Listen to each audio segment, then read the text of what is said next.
This guy, Steve Molt, knows how to clickbait, man. Does I know that this saw isn't actually going to do anything to anybody? But it makes you think, like, what if, man? So I don't actually know. I'm going to take a guess that there's a safety feature that whenever it touches human skin that it stops.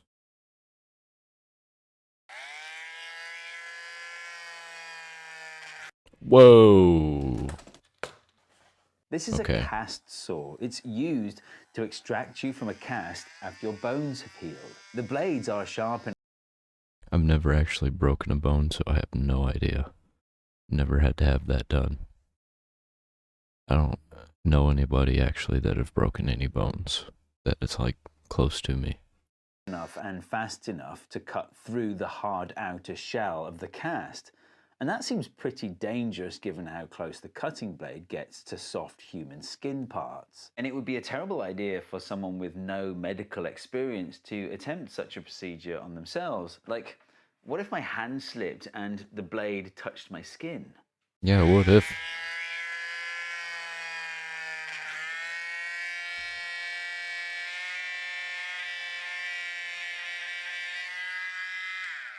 Well, it turns out Okay. nothing would happen, actually, because a cast saw is able to cut through a cast, but it's not able to cut through human skin. To see how that's possible, we need to film it in slow motion. Well,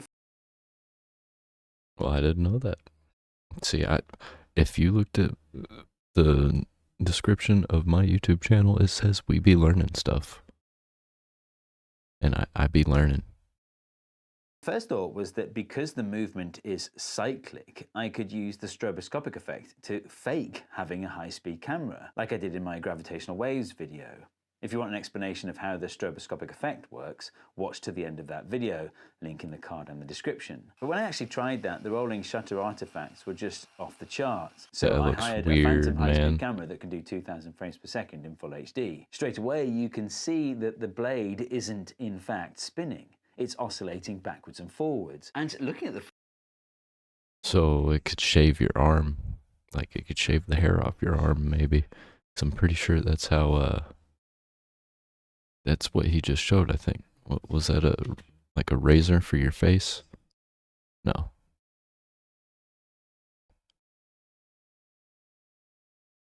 But yeah, it works like a razor for your face or a buzzer for your head. blade isn't in fact spinning. It's oscillating backwards and forwards. And looking at the footage, it's only moving back and forth about 3 millimeters. A tiny distance, really. Actually, you don't need a high-speed camera to show that.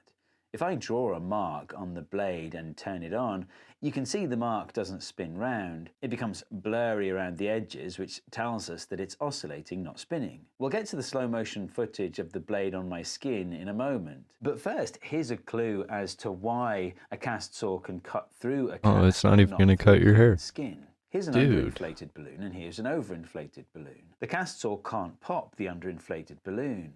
But look what happens when I I don't know why I'm so fascinated by this saw that's not a saw.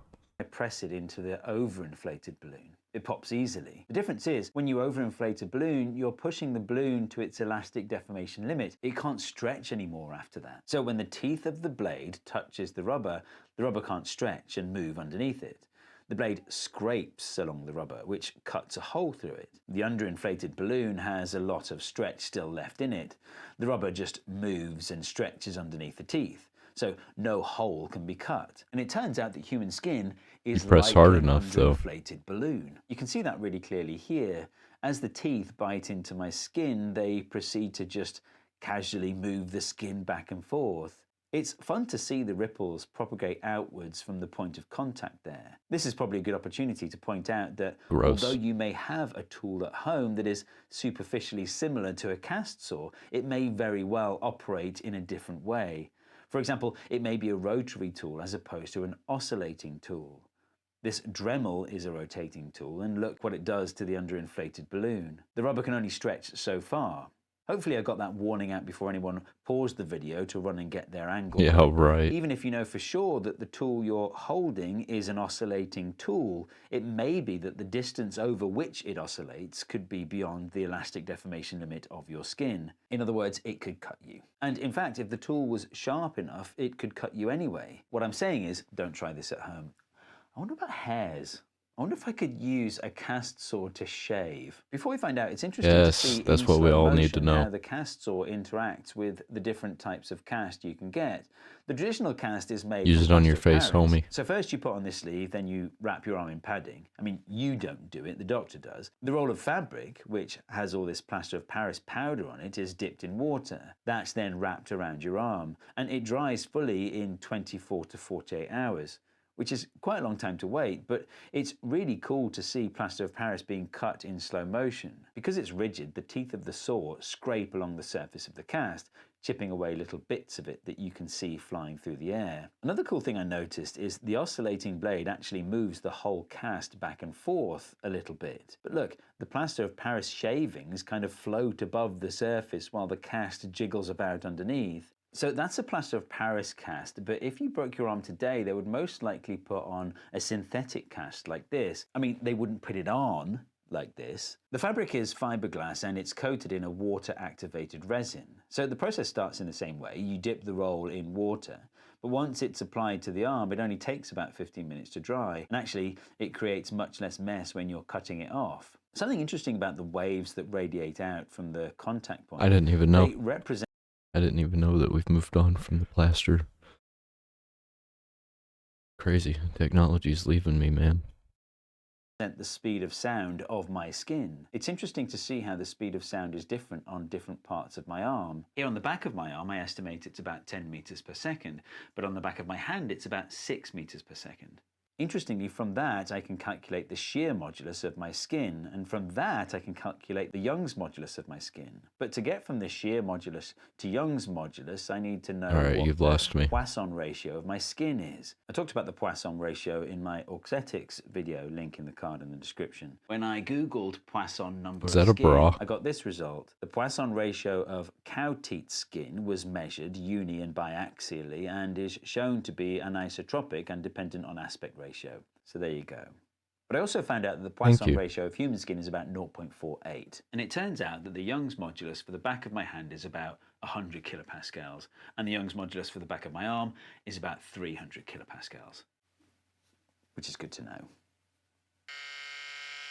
I really don't like vendor lock-in. For example, email doesn't have vendor lock-in. Did he do that with the thing? Gmail as my vendor. You could use Hotmail, and we could still communicate with each other. Whereas I couldn't use Facebook to DM you on Twitter because those services use proprietary protocols that don't talk to each other. It even happens in the physical world. Like I have this power tool and a bunch of batteries that go with the power tool, but the connection is proprietary. So if I wanted to switch to a different brand of power tool, I'd need to buy a bunch of new batteries to go with it. Even razors have proprietary connection technology, so once you've bought it to go with it. Even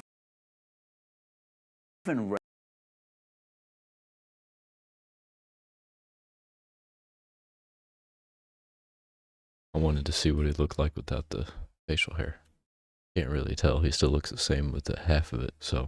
razors have proprietary connection technology, so once you've bought a particular razor handle, you have to continue buying the cartridges from the same manufacturer. But of course, there's been an open standard for razor blades for over 200 years, the safety razor. Why would you buy into a proprietary standard when you could get a beautifully engineered safety razor from the sponsor they're way of this better. video, Henson Shaving, and then buy quality blades from whoever you like for pennies? Compare that to a cartridge razor where the handle is cheap but the cartridges are sold at a huge markup. It might seem like an economical option at the beginning, but it's a false economy. The total cost of ownership of the Henson AR13 is lower than a cartridge razor after just a few months. The Henson AR13 is what you get when a family-run aerospace machine shop pivots to making their own products.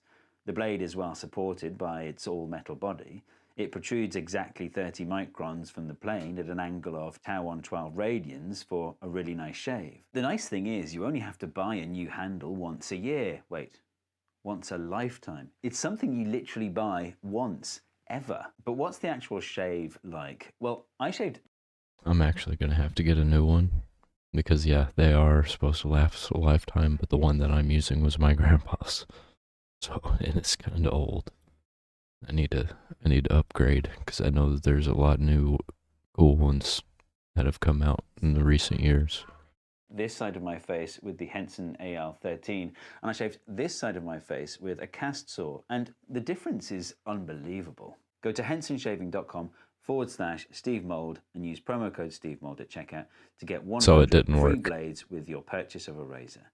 Just make sure both items are in the basket when you apply the code. The link is also in the description, so check out Henson Shaving today. I hope you enjoyed this video. If you did, don't forget to hit subscribe, and the algorithm thinks you'll enjoy this video next. That was a nice suspenseful little ad he did there because I didn't know if he shaved that half of his face with the saw, I'm gonna call it. Yeah, we'd be learning stuff. We'd be learning. 10 out of 10 for teaching me a thing I didn't know.